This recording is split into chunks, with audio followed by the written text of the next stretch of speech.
বান্দরবানে বেড়েছে গরমজনিত রোগের প্রাদুর্ভাব। প্রতিদিন হাসপাতালে চিকিৎসা নিচ্ছেন প্রায় ৩০০ রোগী। এ নিয়ে বিস্তারিত জানাতে যোগ দিচ্ছেন ইয়াসিনুল হাকিম। ইয়াসিন, আমি এখন দাঁড়িয়ে আছি বান্দরবান সদর হসপিটালে। আমরা দেখেছি সকাল থেকে সন্ধ্যা অবধি বান্দরবানের বিভিন্ন হসপিটালগুলিতে গরমের বিভিন্ন রোগ বেঁধে নিয়ে কিন্তু আসলে রোগীরা ভর্তি হচ্ছে। আমরা বিশেষ করে সকাল থেকেই বান্দরবান সদর হসপিটালে আমরা যেটি লক্ষ্য করেছি, ঠান্ডা গরমের কারণে বিভিন্ন রোগ বেঁধে সৃষ্ট হওয়াতে এখানে হসপিটালে স্কিন ডিজিজ সহ বিভিন্ন রোগ নিয়ে আসলে অনেক রোগী ভর্তি হয়েছে। আমরা কথা বলছি সেই সমস্ত রোগীদের সাথে যারা আসলে পাহাড়ে পাদদেশে বসবাস করছে, যেখানে পানির তীব্র সংকট দেখা দিয়েছে এবং সেখানকার বিভিন্ন ঝর্ণাগুলো শুকিয়ে যাওয়ার পর সেখানকার পানি পান করার কারণে পানিবাহিত বিভিন্ন রোগও তারা আক্রান্ত হচ্ছে।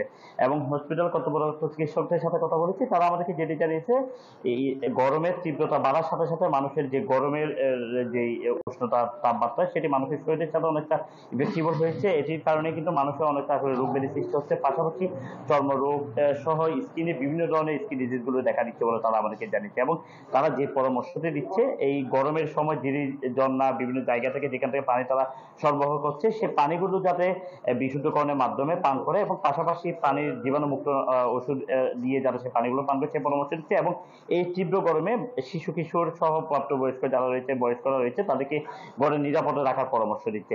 আমরা সকাল থেকে এই পর্যন্ত দেখেছি, যদিও বা এটি 100 শয্যার একটি হসপিটাল, 250 শয্যা অনুমোদিত, কিন্তু এই 100 শয্যার জনবল দিয়ে তারা আসলে চিকিৎসা দিতে অনেকটা হিমশিম কাটছে বলে জানিয়েছে। সব মিলিয়ে আমরা সকাল থেকে প্রায় 300-রও অধিক রোগী আসলে এখানে চিকিৎসা সেবা নিয়েছে বলে জানিয়েছে। এবং রবিবার আর বুধবার আসলে কিন্তু রোগীর চাপ আরো অনেকটা বাড়ে বলে জানিয়েছে। সব মিলিয়ে এই গরমের কারণে বিভিন্ন রোগ বেঁধে নিয়ে হসপিটালের রোগীর সংখ্যা বাড়ছে।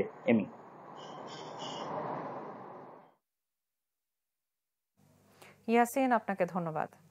দর্শক, বান্দরবান থেকে সরাসরি যুক্ত ছিলেন সহকর্মী ইয়াসিনুল হাকিম। নগদ পেমেন্টে 500 টাকা পর্যন্ত ক্যাশব্যাক আর লেনদেনে প্রতিদিন ডিপ ফ্রিজ এবং ঘন্টায় ঘন্টায় এসি টিভি সহ দারুণ সব গিফট।